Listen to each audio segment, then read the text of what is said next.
Good morning, everybody, and welcome to this Social Work Week session hosted by Social Work England. It's really good to see you all. Um, this morning we've got a session called Learning from Fitness to Practice in England, and we have some speakers who you'll be hearing from shortly. Please bear in mind that that any opinions expressed across the week by third parties don't necessarily reflect the position of Social Work England, and we haven't necessarily endorsed a particular point of view from a third party. Anyway, without further ado, I'm now going to pass on to our speakers. I'm just going to start with Stephen Barnett. Stephen, over to you. Actually, it's me first. Sorry, Gavin. So I just wanted to welcome everyone to this morning's session for Social Work Week, which focuses on how the fitness to practice work is done by Social Work England. I'll introduce myself. I'm Adi Cooper. I'm a social worker. I have been a social worker for 35 years, continue to maintain my registration, but I'm also a Social Work England board member. I mainly work in the area of safeguarding adults. I chair safeguarding adults boards. I support improvement work in adult social care. Sometimes I teach social work students and I write mainly about safeguarding, but also other things. I'm really proud of being a social worker. I'm deeply committed to ensuring that we maintain the public's confidence in our profession. And that's despite sometimes the negative publicity that we get. I'm really proud of my own achievements in my career. I think I've been able to support people to lead safer, happier, and more independent lives, as well as leading and managing social services departments. So in all the things that I've done, I feel my social work values have been really important in driving how I do what I do and how I work with people. So I'm really pleased to be on the board of Social Work England as a non-executive director.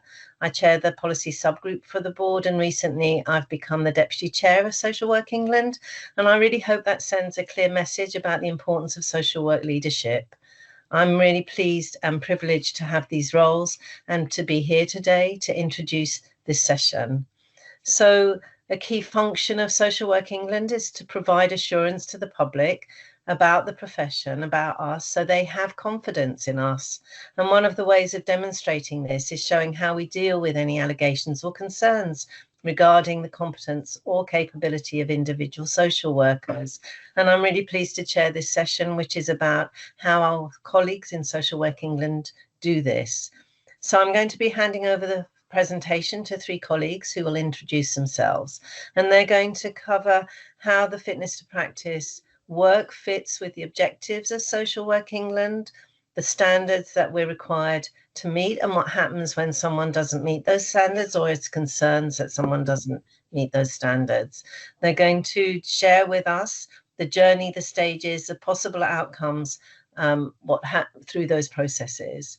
They'll look at how the fitness to practice is checked and investigated, and talk about some of the common concerns, describe some anonymized case scenarios that illustrate what they do. And at certain points in the presentation, they're going to ask us all to respond using that chat function, because hopefully, despite the fact this is virtual, we can try and interact and get some discussion going in terms of our views about things that they're describing to us. So please engage with us all in this presentation. I think it'll be helpful and useful for all of us to work together for that. So thank you for your attention this morning. I'm going to hand over to Steve to start taking you through the slides. So over to you, Steve. Thank you. Thanks very much, Heidi. So my name's Steve Barnett. I'm Assistant Director of Regulation at Social Work England. I'm going to start off just by giving a bit of context in relation to fitness to practice, and then I'm going to talk through the main stages of the process. Social Work England's role centres on public protection, on promoting confidence in social workers and promoting professional standards. To be a social worker in England, a person must be registered with us and be fit to practice. And fitness to practice isn't just about professional performance, it's also about a social worker's conduct outside of the workplace. And by fit to practice, we mean that this person can practice safely and effectively because they have the relevant skills, knowledge, character, and health. And when we make a decision about someone's fitness to practice, we consider their current and their future situation. So our process is not about assigning blame or punishment for past mistakes. Just want to say a little bit about our professional standards. So Social Work England publishes professional standards setting out what a social worker in England must know and understand and be able to do after completing their social work education or training. The professional standards are the threshold standards necessary for safe and effective practice, and social workers must continue to meet professional standards to maintain their registration. They therefore set out the requirements that we expect social workers to meet to be fit to practice. And each standard includes descriptors. So, for example, standard 2 on maintaining trust and confidence includes descriptors such as being open, honest, reliable and fair, treating information about people with sensitivity and handling confidential information in line with the law, and also considering where conflicts of interest may arise. And when we consider fitness to practice concerns, we will assess whether there's been a breach of our professional standards. I'm just going to spend a little bit of time talking through the different stages of the fitness to practice process.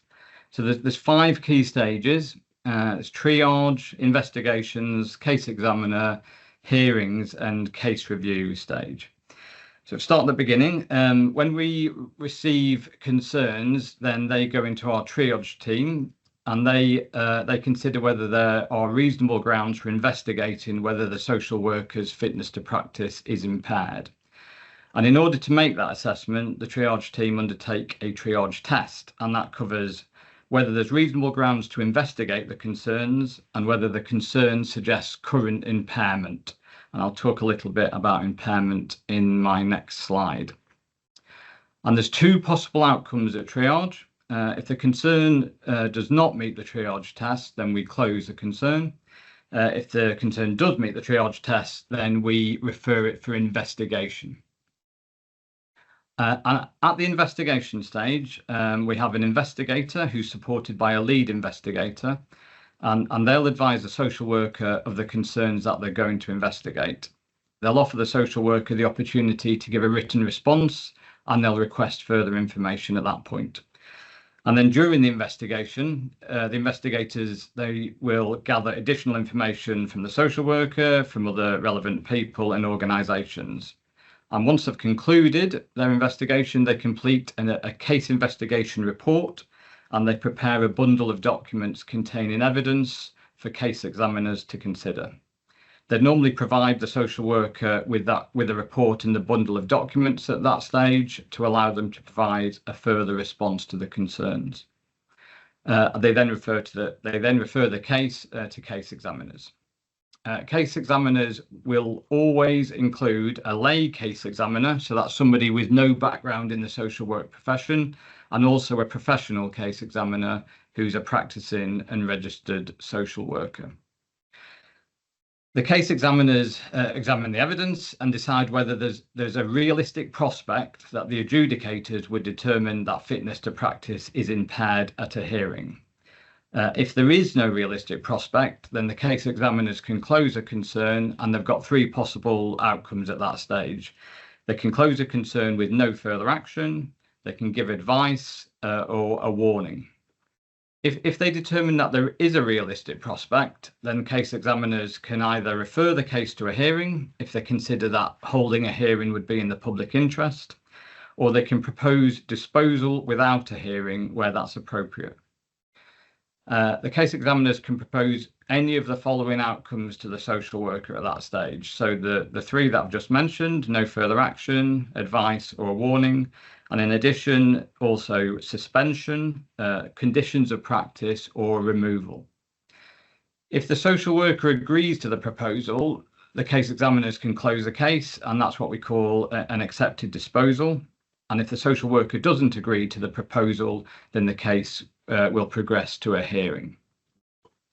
So at the hearing stage, our advocate sets out the evidence relating to the allegations about the social worker's fitness to practice, and the social worker or their representative has an opportunity to respond to the allegations, to question any witnesses called by Social Work England, to call witnesses of their own, and to make submissions on facts, impairment, or sanction.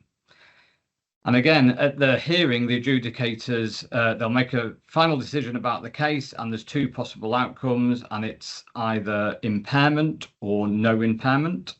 And the sanctions are the same as those open to case examiners. So where no impairment is found, no further action, advice or warning. And where the adjudicators find impairment, then those three actions again, and in addition, suspension, conditions of practice, or removal.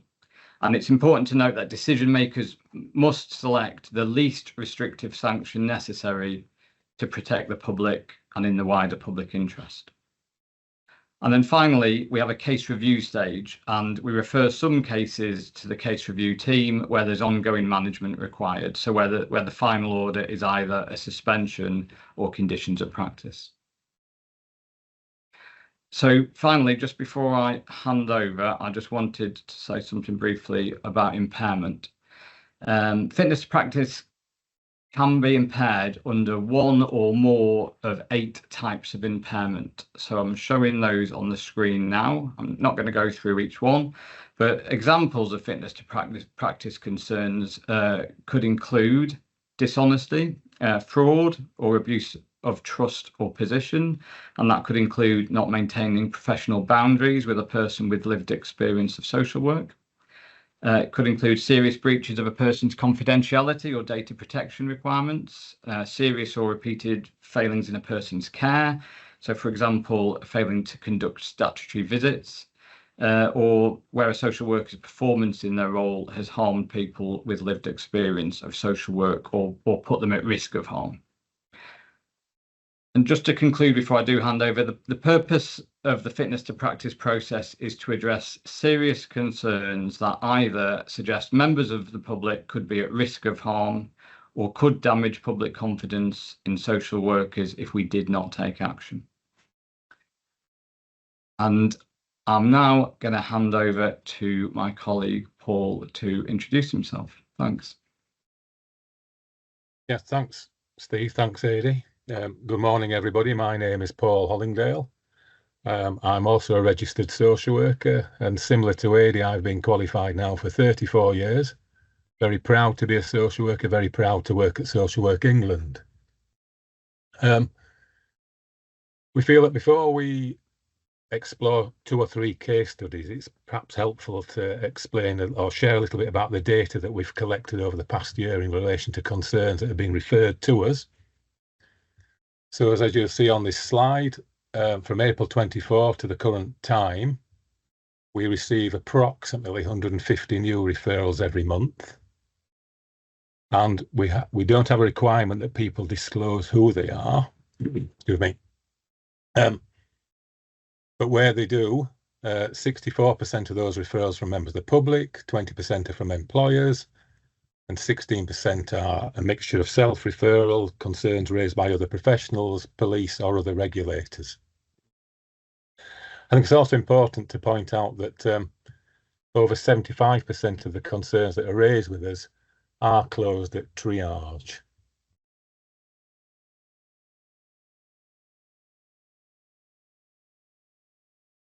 So in terms of understanding the concerns, well, these break down into 2 areas because primarily it is members of the public and employers. So the primary concern that a member of the public raises with us is that they feel that the social worker they've had involvement with has been dishonest. And from an employer's perspective, that the social worker lacks competence. And just to say a little bit more about that, although we won't have time today for a more in-depth discussion, but it's something we can perhaps look forward to sharing it in other opportunities, such as regional engagement lead workshops. But those 5 top concerns that we have raised with us are broken down as follows. So members of the public feel concerns about a dishonest social worker, concerns about professional practice, poor communication, failing to safeguard, or that the social worker has been biased or being prejudicial in their treatment toward the person concerned. Whereas the employer's concerns are professional practice, concerns about dishonesty, failing to safeguard, a social worker has breached professional boundaries, or that a social worker is involved with or has been convicted of criminal offences. So for the purpose of today, we're going to introduce 2, hopefully 3 cases that revolve around professional practice competence, as those are the highest matters raised with us by employers. And it's at this point I'm going to introduce my colleague Suzanne. Good morning, everybody. My name is Suzanne Brennan. I'm also a professional advisor here at Social Work England. My background is in children and family social work, and I think around 24 years since qualification. So welcome this morning. What we're going to do now is have a look at some case studies for us all to consider. We'll introduce an anonymised case scenario and provide a brief overview and summary of the concerns and of who and where they came from. The cases have been through the triage process, or as you'll see, onto investigations and case examiners. None of these cases have been referred to a hearing. All of the cases are employer referrals and will relate to professional practice, as this is the highest concern from employers. When looking at the case, we'll remind you of the triage test and the potential sanctions available to case examiners, which Steve mentioned a little earlier. And when we have provided an overview of each case, we'll welcome you sharing your thoughts on the outcome. Of course, we're aware that you have not been party to all of the information in the case, but hopefully we'll provide enough for you to consider what has been discussed and the outcomes. In each of the summaries, we may also identify some key words. Due to the time, we won't expand on these here, but they do inform triage and case examiner decision making. As fitness to practice concerns are about us as individual social workers, some of the key ingredients case examiners need to see, hear, or evidence are insight, remorse, remediation, and engagement. And again, we appreciate that none of the summaries will encompass all of the actual evidence, but they will hopefully give an opportunity to reflect on these key elements. And whilst protection of the public will always be the overarching objective, we must also consider proportionate outcomes. Is the concern that is being found so serious that a social worker must be removed from the register? Or can the concern be managed to ensure we continue to protect the public and maintain confidence in our profession, but in a way which the social worker can ultimately return to or resume unrestricted practice? I'll remove the slides on. So the following case is a concern raised by us by an employer in relation to professional practice. We're going to remind ourselves of the triage test and then share a summary of the concerns raised before moving on to the decision or the outcome. So for this case, back over to you, Paul. Thanks, Suzanne. So there's a quick reminder of the triage test, some of the rules that are set out that must be applied and considered. So in relation to this concern, this is, as Suzanne mentioned, is an employer concern, and the concern set out is that the social worker lacks competence, capability in their role, and that they are not able to progress cases in a timely manner. They do not maintain accurate records or reports, and they do not manage or prioritise risk. And the second concern raised with us by the employer is that the social worker did not advise their supervisor or manager when they were having work challenges.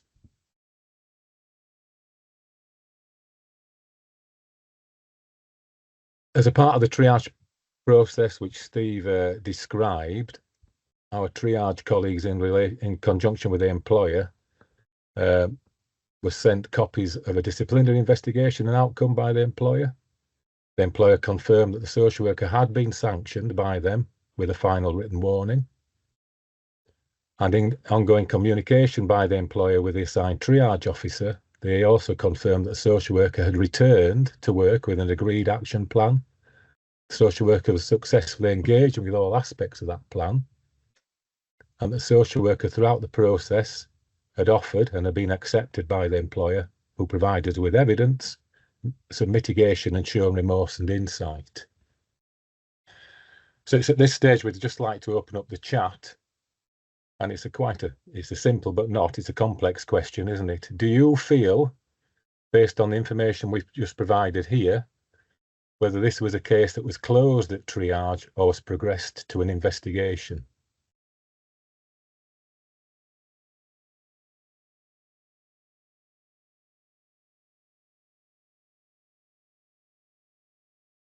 We've got lots of answers coming through. Most are saying closed at triage. Yeah. Closed. I don't think I've seen any different answer at the minute. Everybody who's put something in the chat is suggesting closed. Oh, we've got one that says investigation. Okay. From the information so far, closed. Closed, employer is managing it, social worker is responding. One more saying investigation, but the majority are saying that it's closed at this stage. The vast majority closed. Excellent. Thanks, Suzanne. Okay. So it sounds like the majority are correct in this particular situation, and that the triage were able to close this particular concern. We're highlighting here what was actually the narrative, or some of the narrative, not proposing to go through it all, but highlighted some of those areas, which I think from what you've described there, Suzanne, people picked up, which were that it is considered that the employers appropriately addressed this matter and therefore reduced the potential risk of harm to the public by providing additional training and oversight, as outlined in the outcome letter to the social worker. And crucially, in that third paragraph, demonstrated that the social worker concerned is engaging in their return to work and the plans therein.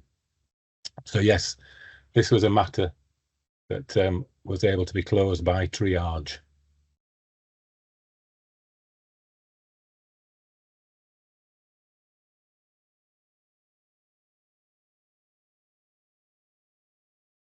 So in terms of, apologies.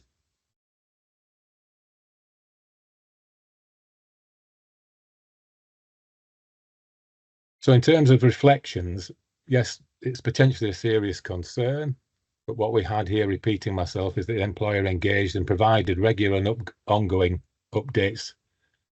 And through the employer, we were able to confirm that the social worker themselves was engaging and engaging with, not just engaging with them in the disciplinary process, but with the action plan and return to work.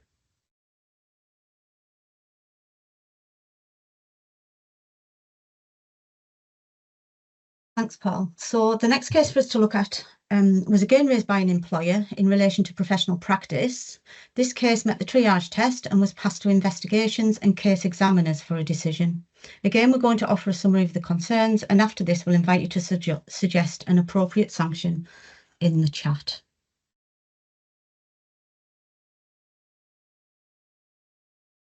Okay, thanks, Suzanne. So again, these are concerns raised by an employer, but this time it was of a social worker they'd employed as an agency social worker. And those concerns that the case examiners considered were that this social worker did not maintain accurate records, they did not follow clear management instructions, they did not follow up on appointments that they had made, and finally that the social worker breached client confidentiality whilst working from home, as they allowed family members to be present whilst they were on video calls. I'm going to turn to the sanctions page now, and we'll open the chat up again and say, on the basis of this brief information, where might you feel an appropriate and proportionate sanction might lie with this social worker or this concern?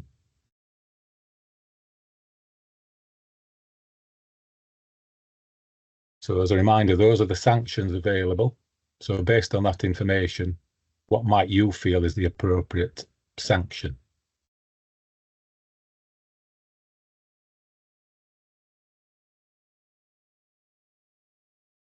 We have warning, conditions of practice, lots of warnings. I refer to a hearing. warning, conditions of practice, suspension. Varied, really. Conditions of practice, refer to a hearing. So there's quite a mix, really, of responses. Warning, Yes. depending on the social worker's history, conditions may need to be attached. Lots of conditions of practice. Warning and conditions of practice seem to be the main that people are feeling for this one. Okay, thank you, Suzanne. So yes, as you say, quite a mixed response there. Before we look at what the case examiners actually applied in this particular situation, perhaps it's just important to share with you some of the guidance that case examiners take into account when considering matters of competence. So that is that the lack of competence or capability suggests a standard professional performance which is unacceptably low. So not just low, unacceptably low. Social workers demonstrate they have a lack of knowledge and skills to do their work safely and effectively, and that this must be demonstrated with a fair sample of a social worker's work. So as you will know, a number of cases that social worker is working on over a period of time, and there's no set definition for fair sample, but it's a usual standard of work over a period of time. So those are some of the factors the case examiners will take into account when considering matters of competence. So in this particular case, the case examiners heard further evidence and information that suggests that this social worker showed evidence of insight, that the social worker engaged with the fitness to practice process, and that the social worker acknowledged that their practice had fallen below the expected professional standards. And although the original employer had appointed them as an agency worker, this social worker had gained further employment with another local authority as a social worker. And that new employer was able to provide a positive reference to Social Work England, the case examiners, about the social worker's practice. And evidence was also provided that the concerns originally raised by the first employer were over a limited period of time. For example, less than 6 months. So given that additional information, you've already highlighted as to where you felt the initial sanction may lie. Does this additional information change your view? So again, we can open the chat up and see if anybody's got a different view now.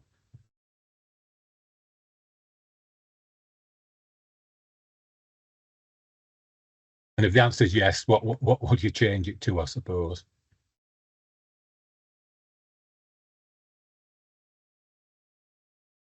So I think a lot of people are saying stick with warning, or some people would change it and go back to warning, you know, a lesser sanction. So yes, change to warning or stick with warning. Some advice, no impairment. Change to warning, stick with warning. Yes, warning seems to be the so warning is coming through the overarching, yeah. Thank you. Okay. Yes, thank you. Okay, well, in this particular matter, the actual outcome was, and it sounds like the majority were on that same position, that they accepted disposal. So the social worker accepted this disposal, and that was a warning order published of 12 months, 1 year warning order. And again, a little bit of the narrative behind what the case examiners stated, that they felt that this was proportionate. And although they didn't think the concerns raised were of low seriousness, but they did balance that determination against the evidence, that it was a concerns of a limited period of time. The social worker had an unblemished career, and that they had new employment as a social worker and had a positive reference from that new employer, and concluded with it, this felt to be an isolated or limited, low risk of repetition, and the social workers demonstrated insight.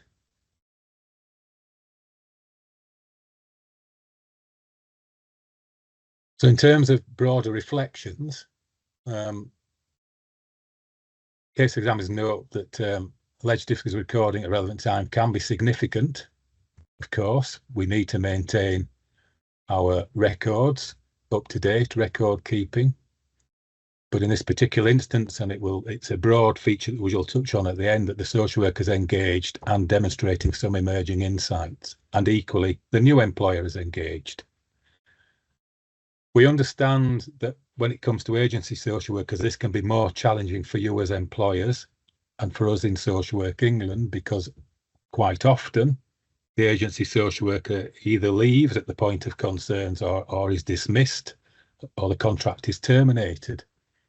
And that can then lead to some difficulty in information and evidence gathering once that social worker has left. But in this particular case, what the original referring employer undertook, which was really helpful in terms of evidence, is even though the social worker had left, they continued with a fact-finding process.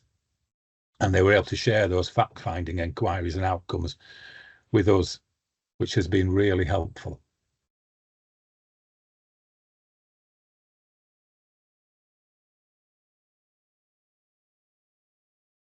Okay, I'm just looking at where we're at with time. I think rather than open this up to chat, we'll just talk through this third case and see where that leaves us, because this is another case referred to from investigations to case examiners. And again, the concerns that were raised by an employer, that the social worker was a newly qualified social worker who had failed their ASYE year and resigned prior to the employer completing their investigation and disciplinary processes. And the concerns considered by the case examiners were that the social worker had made inappropriate decisions, did not complete assessments on time, and they required significant additional support to complete assessments, did not assess safeguarding referrals appropriately, and did not interpret or present information from other professionals appropriately.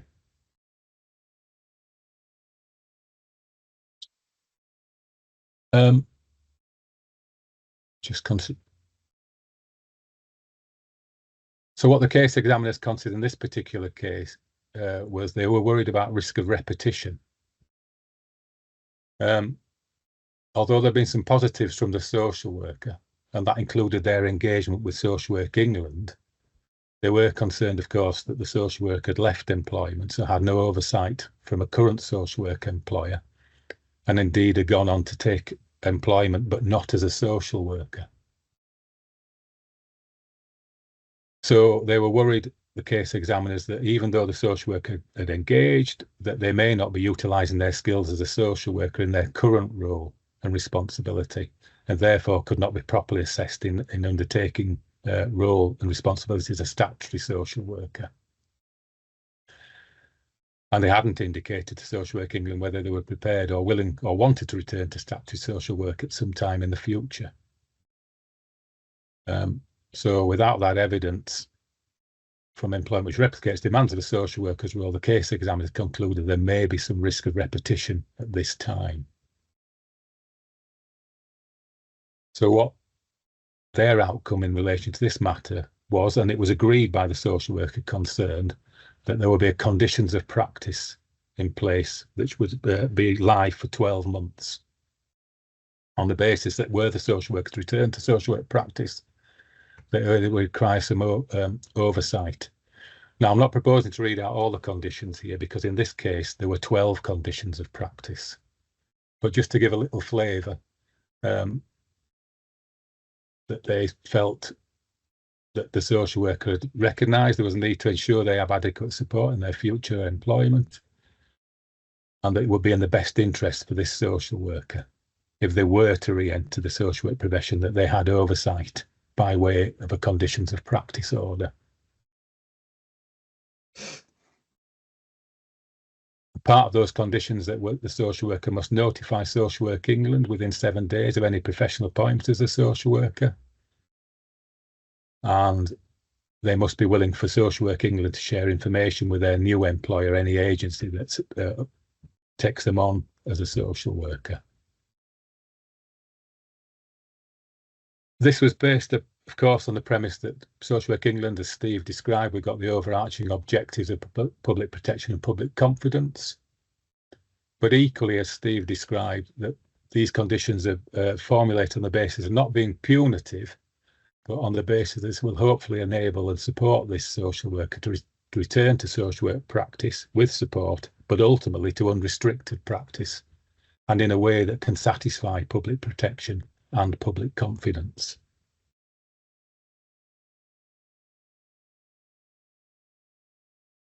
So what this case really highlights is that, or all these cases, but particularly this case, that competence is a serious matter and can be a serious concern. That Suzanne highlighted some of the key words that we're looking for with social workers and employers, but particularly social workers. And in this matter, this is a social worker who resigned employment, so disengaged with their employer, but did positively engage with Social Work England. And in doing so, demonstrated some emerging insight, reflections and remediation. And therefore, a conditions of practice order was seen to be the most appropriate sanction.